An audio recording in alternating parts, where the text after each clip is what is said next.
Grace, mercy, and peace be multiplied to each and every one of you in the name of God our Father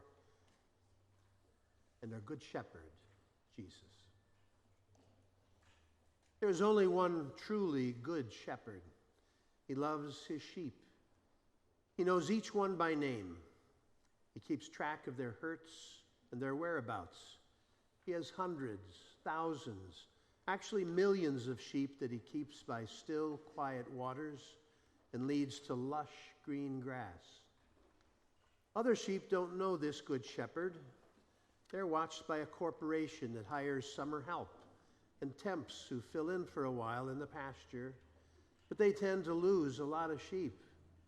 It's just a job for them. Sometimes if the hired men get hungry out in the field, they'll kill and butcher one of the lambs and have a feast.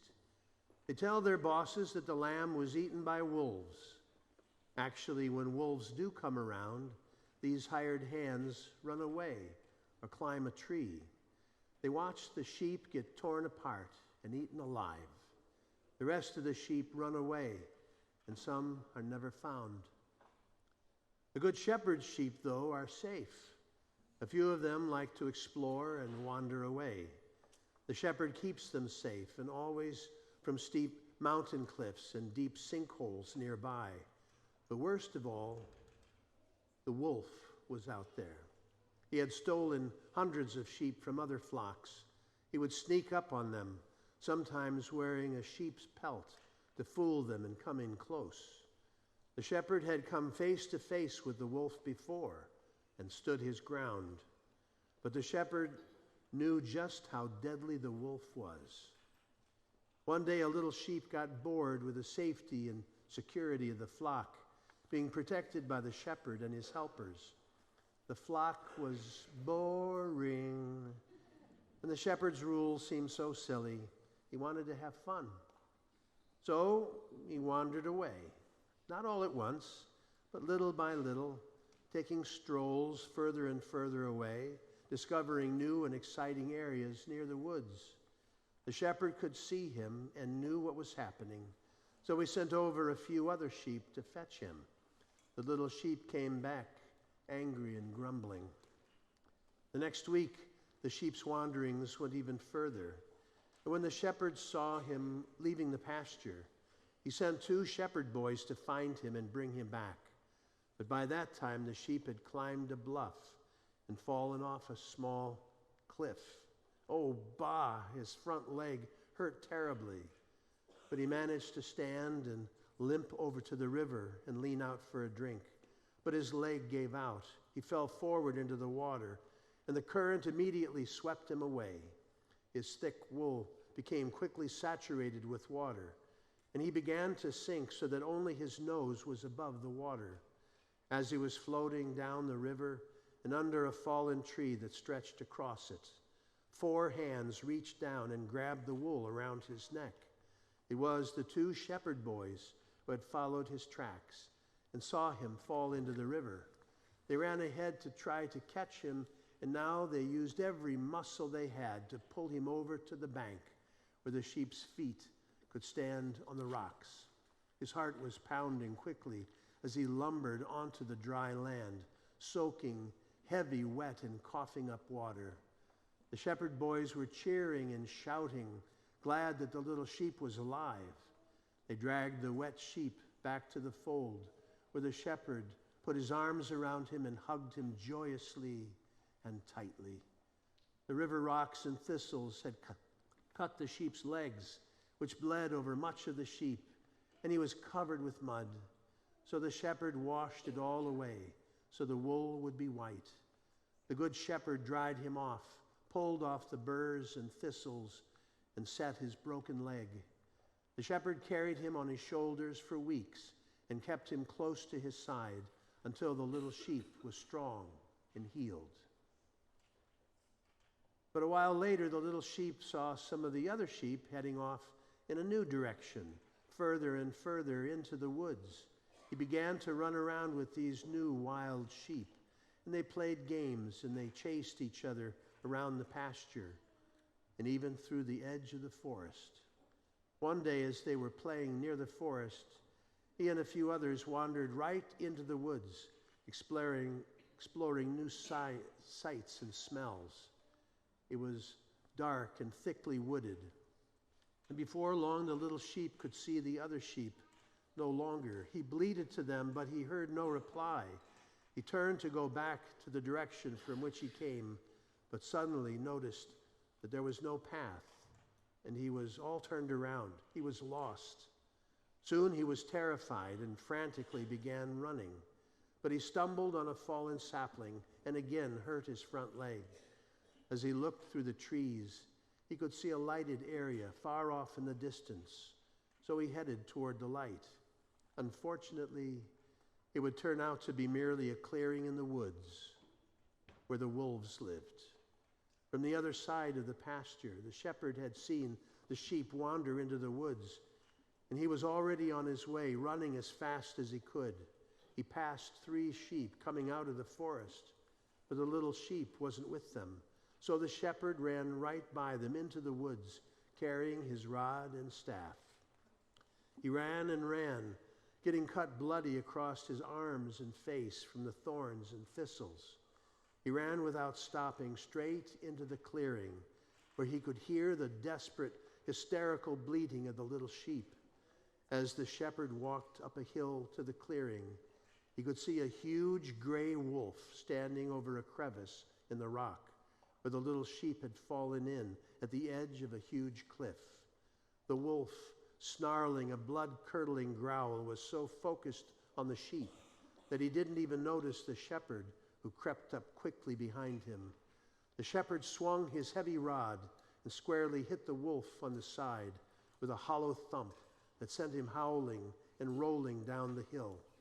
The wolf stood up, staggering, groggy, shaking the sense back into himself, and seeing the shepherd standing at the top of the hill, reluctantly turned and disappeared into the forest.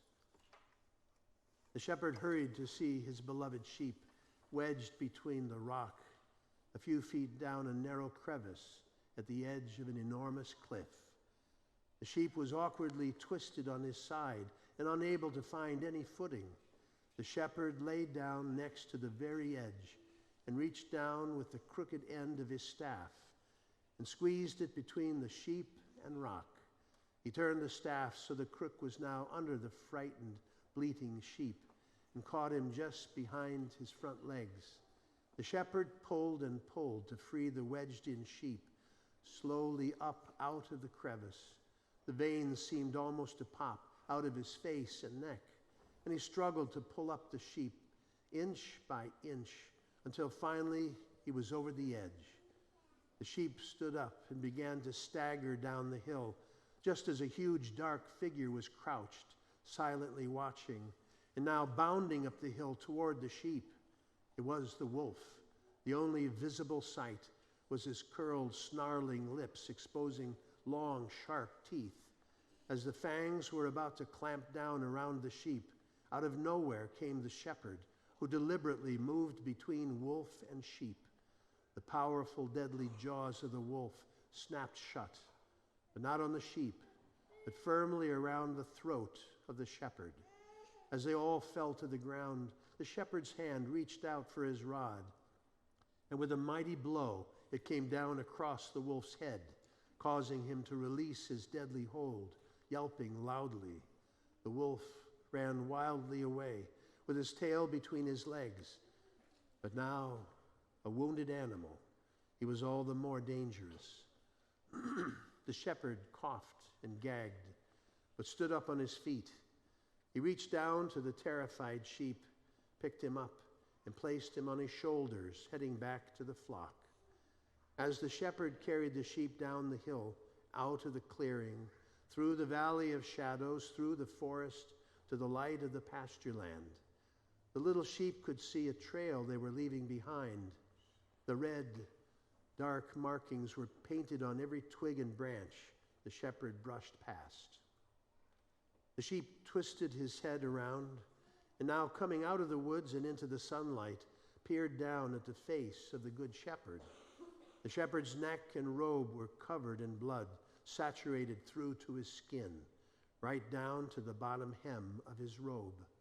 The fangs of the wolf had found their mark and sunk in deep. The shepherd was walking slowly now, but continued to carry his beloved sheep all the way back to the safety of the flock. The lamb was alive, and he would never forget how the shepherd saved him from the wolf. As they walked, he realized how foolish he had been, and he was sorry the shepherd had gotten hurt rescuing him. He would listen to the shepherd from now on. He was determined to change his life. But the shepherd's own lifeblood was oozing from his neck, forming a crimson puddle at his feet as he stopped before the flock. The good shepherd reached up and took the sorry lamb off of his shoulders and gently set him on the ground. Slowly the shepherd sank to his knees and then fell to his face. The good shepherd stopped breathing. A few of the other sheep wandered over to look. Was he tired and sleeping, they thought? But he didn't move. A few of the sheep gathered around and watched him for several hours. Later, the little sheep walked up and nudged him with his nose, but the shepherd was cold. He was dead. By now, the night was coming, and there was no fire. They weren't in the safety of the sheep pen. They could hear the wolf howling in the distance, and they were afraid. But finally, they went to sleep, huddled around the quiet, cold shepherd. In the morning, the little sheep woke up and remembered what had happened the evening before. He stood up and looked to where the good shepherd lay, but he was gone. The shepherd was nowhere to be found. Who had taken him away? The sheep all awakened and began to get very nervous and to bleat frantically. What about the wolf, they thought? He couldn't be far away. Who would rescue them now? Suddenly, a rustling in the woods near them made them instantly quiet down and perk up their ears. It was the big wolf come to finish them off. But no, that was no wolf walking out of the forest. It was the good shepherd. He was well and strong, and there was no blood on him or his clothes. How could it be? He was alive again. Something was slung over his shoulder. As he stood before them, he raised his head up, and they could clearly see the gashes in his neck, but they didn't bleed. He lifted the object off of his shoulder, held it up, and stretched it out for them to see. It was a very large wolf skin. We are the sheep, foolish and silly, who wander after greener grass and things that will clearly hurt us. We sheep have no claws, no teeth, no wings to fly away, no speed to outrun our predators.